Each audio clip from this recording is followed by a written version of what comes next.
The following program contains mature subject matter. Viewer discretion is advised. We've mentioned sex dolls numerous times on the show because they become so lifelike.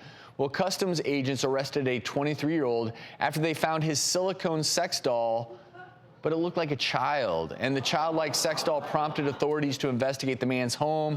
In the home, they discovered more than 1,600 photos and 26 videos of child pornography. A Norwegian court then sentenced him to 6 months jail time. Obviously, this is a very concerning scenario because you don't want to think that sex dolls would potentially lead someone to pedophilia, but it's maybe well, so. Why are they making sex dolls that look like kids, though? Who's making these sex dolls? There you go. That's my question. That is the question. Right. And this guy he had child pornography. He was engaged in other things.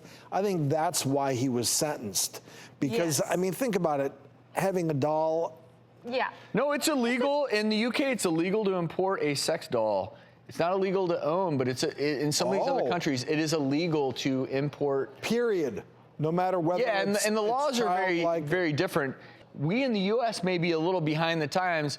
Right now, joining us in the audience is attorney and legal expert Michael Wilson, because people are getting in trouble for this in other countries.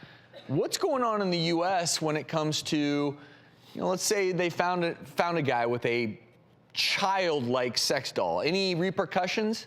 They're perfectly legal right now. There is a petition by Congressman Dan Donovan to ban the sex dolls. If you go to change.org, you can sign up for the petition. But the issue here is that, we have vibrators. You can go into a pharmacy retail chain and buy a massager, which is really a vibrator. You can go into sex shops and buy other dolls, blow-up dolls. So they're perfectly legal here right now.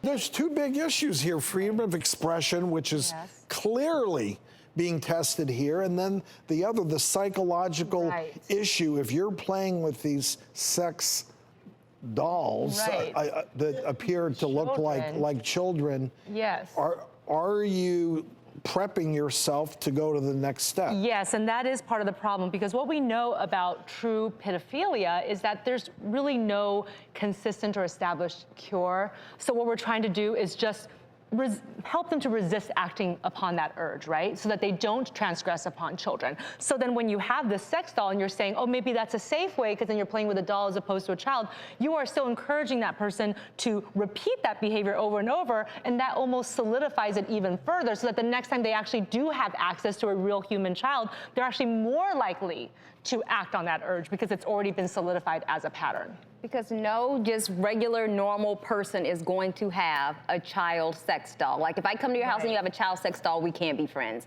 If you have an adult sex toy, then I'm like, I'll probably go home. I'm good. I'll see you at work. I'm very upset at the fact that these are even being manufactured. That kind of is very scary. But the person, like you said, who would actually have this in their home, this is not a normal individual in which you might want to socialize with. I think, Michael, sounds like the laws may need to be changed. Right. Well, yeah, but and I totally agree with you. I think the therapeutic value is a bunch of poppycock. But what you're going to see now, though, is a transition to sex robots, where you have also the virtual experience, the goggles, and the robot will speak to you and you can do whatever you want. It's going to be very hard to legislate against certain models of dolls because like you said, this is not an individual. So it would be tough, would it not, to make it illegal by saying, okay, well, this doll represents someone too young for you. That would be difficult to legislate, wouldn't Probably in violation of the First Amendment. And the dolls are not advertised as child sex dolls. They're advertised as sex dolls. And so that's the difference right there. The other issue, though, the bigger one with sex robots and everything is that, is there a therapeutic value? And, because there are people who, say, veterans who come back from war and have disabilities, people who have prostate cancer, people who aren't socially adaptable, where they have dolls already, because they need some type of sexual contact. But there's no fine line there. I can promise you that there are manufacturers across the globe who are trying to cash in on pedophilia and trying to create these lifelike dolls in the image of children, as sad as that may be. I hate to say this, but I almost feel like there'd be a sex doll registry for someone who, you know, they've ordered 4 sex dolls of child likeness. Okay, I mean, I feel like I'm almost like they need to be, someone's got to keep an eye on that person.